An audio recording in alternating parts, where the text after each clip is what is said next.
నా ప్రియమైన బిడ్డ, ఈ కొత్త సంవత్సరంలోకి నువ్వు అడుగు పెడుతున్నప్పుడు నీకున్న భయాలన్నీ నాకు తెలుసు. కానీ విను బిడ్డా, అవేవీ నీ భవిష్యత్తును నిర్ణయించవు. ఈ సంవత్సరానికి నేను వేసుకున్న ప్రణాళికలు నీ కన్నీళ్ల కన్నా గొప్పవి, నీ ఓటముల కన్నా బలమైనవి. నువ్వు దారి వెతుకుతున్నావు కదా, ఇదిగో ఈ సంవత్సరం నేనే నీకు తలుపులు తెరవబోతున్నాను. నువ్వు బలహీనత అనుకున్న చోటే నా శక్తిని నీవు చూస్తావు. భయపడకు బిడ్డా, ఈ కొత్త సంవత్సరంలో నిన్ను ఒంటరిగా నడవనివ్వను. నీ చేతిని పట్టుకుని నీ అడుగులను సరిచేస్తాను. నీ కుటుంబంపై నా శాంతిని కుమ్మరిస్తాను. నీ పనిపై నా ఆశీర్వాదాన్ని ఉంచుతాను. నీ హృదయంలో నూతన ఆశను వెలిగిస్తాను. ఈ సంవత్సరం నీకు, నా కుమారుడా, నా కుమార్తె, నీ చుట్టూ నిన్ను బాధ పెట్టేవారు ఎక్కువ ఉన్నారా?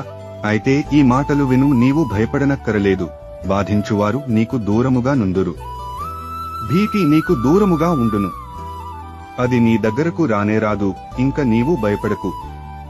నీ దేవుడు నీ పక్షమున ఉన్నాడు. నిన్ను బాధించే వారికోసం నువ్వు ఎల్లప్పుడూ ప్రార్థన చెయ్యి. వారిని దేవునికి అప్పగించు. ఆయన చూసుకుంటాడు. ఎల్లప్పుడూ ఈ వాగ్దానము జ్ఞాపకము చేసుకో. నా బిడ్డ, నీకు కలిగిన నష్టం నన్ను కూడా బాధించింది.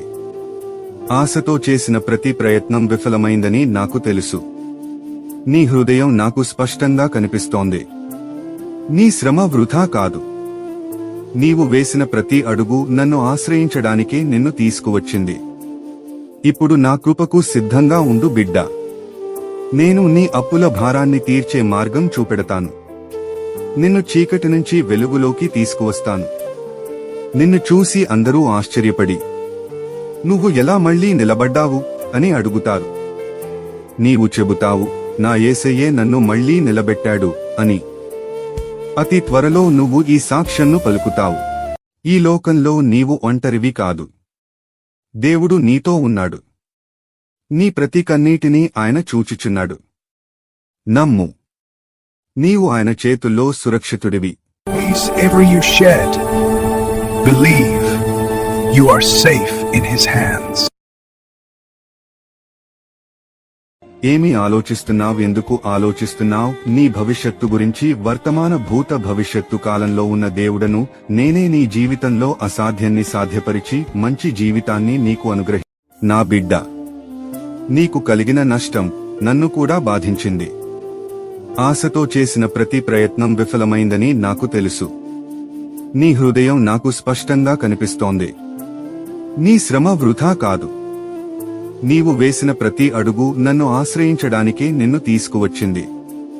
ఇప్పుడు నా కృపకు సిద్ధంగా ఉండు బిడ్డా. నేను నీ అప్పుల భారాన్ని తీర్చే మార్గం చూపెడతాను. నిన్ను